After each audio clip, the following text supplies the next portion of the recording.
Hello everyone, this is Fantasy Ask and welcome back to Vampire Clan in ClanGen, the Werecats clan generator game. When we left off in the previous episode, we had a litter of one vampire kitten. That's right, just the one, even though I was expecting a much bigger litter, given it was our first pairing between our clan-born vampires, who are very young and healthy, but that's fine, that is okay. Every kitten is a kitten, and all kittens are amazing, so I'm glad that at least we managed to get, a breeding done. So let's continue in this episode and see what's going on with our cats. We are currently at Moon 70. This is the second turn of Leaf Bear. Let's dive into the Leader's Den. We have 2 allies and 1 neutrality with the hunting clans. Turns of events. Vampire Clan does not have enough healthy medicine cats. Cats will be sick/hurt for longer and have a higher chance of dying. Ibis Freckle can walk and move without pain. Her sprain must have healed. So good for Ibis Freckle that she has recovered from that.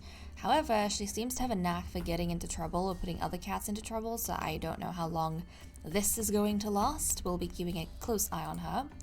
But apart from Owl Feather, who is still recovering from her birth, of course, it seems as though all the other cats are going good. And Eagle Kit has aged up into 1 moon old. He is no longer a newborn, but his eyes have opened up. So let's take a look at him. Oh, look how adorable he is. I feel like Eagle Kit he's actually one of the few kittens who hasn't changed since he was a newborn. His coat has pretty much stayed, the coloring wise, the same. A lot of the times I notice that the kittens tend to be slightly different in coloration or the newborns tend to be slightly different in coloration to the kittens who open up their eyes. Their coats tend to darken or brighten or whatever the case is, sometimes change entirely from gray to purple. But with Eagle Kit, no, his coat has been very, very consistent. But those beautiful green eyes. He does look quite lovely. Now, he has retained his fearlessness, but he is oddly insightful. So I'm intrigued to see what Eagle Kit is going to get up to with us, especially because as long as he survives into adulthood, he is going to be the Eagle Prince. So that'll be good for us to see. Let's check out the Medicine Cat Den. Owl Feather was given oak leaves as treatment for recovering from birth.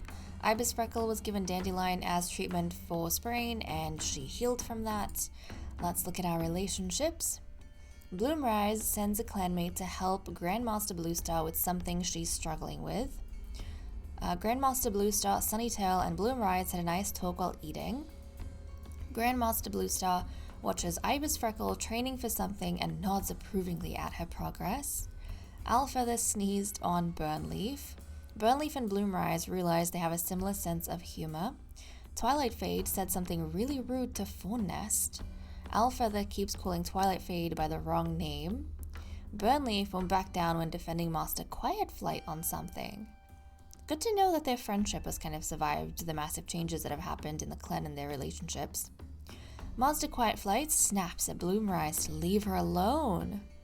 Owlfeather is motivated by Master Quiet Flight's big smile. Owlfeather is talking with Eagle Kit. Okay, so mother and son spending some time together. Sunnytail admires how brave Grandmaster Bluestar is. Sunnytail, Grandmaster Bluestar, and Master Quiet Flight had a nice talk while eating. Sunnytail finds fault in everything Eagle Kit does. Sunnytail, why aren't you getting along well with your nephew? I thought they would beforehand. I was even saying how he probably, was going to be very excited for the birth of his nieces and nephews, but I don't know. I suppose he does have other things to worry about right now because, the clan is expecting a litter from Sunnytail and Ibis Freckle. Sunnytail is obviously very happy with the match. He doesn't really know what's going through Ibis Freckle's mind right now. Ibis Freckle and Eagle Kit debate about something interesting. Though they disagree, they stay amicable. A clanmate that Fawn-Nest wanted to get to know better is already friends with Ibis Freckle.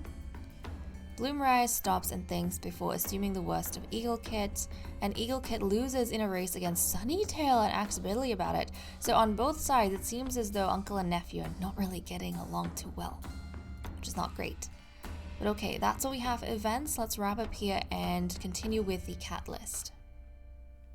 Okay, let's resume with our cat list. Just a reminder on our loyalties over here. Now, I am a little bit concerned because I was looking through relationships, and obviously because Sunnytail is the whisper, he can't whisper his own relationship. So I was trying to check to see if anything had, changed between Sunnytail and Ibis Freckle, and I noticed nothing. These two have to make their own effort because their relationship is a bit unique, and they're not going to have whispering sessions like some of the other cats. Pretty much all the other cats or pairs we've had. It's completely on them to make sure they work or they don't work. And it seems as though we saw in events, they didn't really spend any time together. We haven't seen any changes, whether that's positive or negative, between the two of them. Their relationship has stagnated right now. So I don't know what's going to happen here. Hopefully they manage to kind of work themselves out going forward. And we know that they can't spend time together during patrols because Sunnytail as a whisper doesn't leave camp. So, in terms of any other things between the cats, I didn't notice in relationships anything significant to talk about. So let's just go ahead and see what everyone's doing for the day. Grandmaster Bluestar feels confident that the clan admires her. Look at that.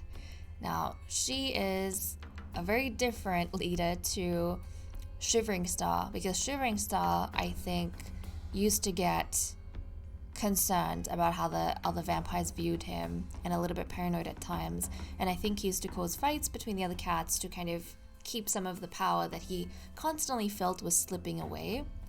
But Blue Star, I'm glad that she feels confidence in herself, because to be honest, she should be. Also, I don't know if I ever read Blue Star's ceremony. I don't think I did, because she became clan leader when I was playing off camera, and we came back and I don't think I read his ceremony. So actually guys, even though I know it's pretty late because she's already been Grandmaster for a few moons now, quite a few moons, why don't we go check out her ceremony? I feel like we should. Blue Jay leaves to speak with Star Clan. She closes her eyes and is immediately surrounded by her loved ones, friends, and clanmates who have passed on. Stars shine throughout their pelts, and their eyes are warm as they greet the new leader. Fire Ivy, her daughter, walks up to Blue Jay, offering a life for sympathy. She smiles and states that the clan will do well under Blue Jay's leadership. Light Song can't help but wonder if Blue Jay will use her charm and popularity to make Vampire Clan a better clan, of her own selfish gain. Regardless, Light Song bestows a life for unity. Pine Speck steps forward with indomitable strength that commands both respect and a reverent awe, as the enigmatic beauty of his steps catches Blue Jay's gaze. He offers a life for acceptance, but retreats to his chilling solitude as swiftly as he emerged. Honey Bloom dips her head in greeting. Energy surges through Blue Jay's pelt as she receives a life for strength. She reassures Blue Jay that she's almost done. Cotton Shade strides forward, an energy in his steps that wasn't present in his last moments. He gives a life for persistence. Pumpkin Tail can only hope that Blue Jay uses her honeyed words and silver tongue well, as she gives a life for confidence. A young cat emerges from the starry ranks to give a life. Starlight reflects off her youthful eyes. Wolfpaw stretches up to give a life for justice. Dusty Cave steps forward to give Blue Jay a life for mercy. Blue Jay grits her teeth as the life rushes into her. Finally, Shivering Star steps forward. There is pride in his gaze as he stares into Blue Jay's eyes. He gives a life for endurance in the face of hardship. Shivering Star hails Blue Jay by her new name, Blue Star, Grandmaster Blue Star, telling her that her old life is no more. She is granted the guardianship of Vampire Clan and is told to use her new power wisely. The group of starry cats yowls Blue Star's name in support. Blue Star wakes up feeling a new strength within her body and knows that she is now ready to lead the clan. So that's what we have for a ceremony. It was kind of nice seeing a lot of these cats that we've lost, especially some of them quite early on.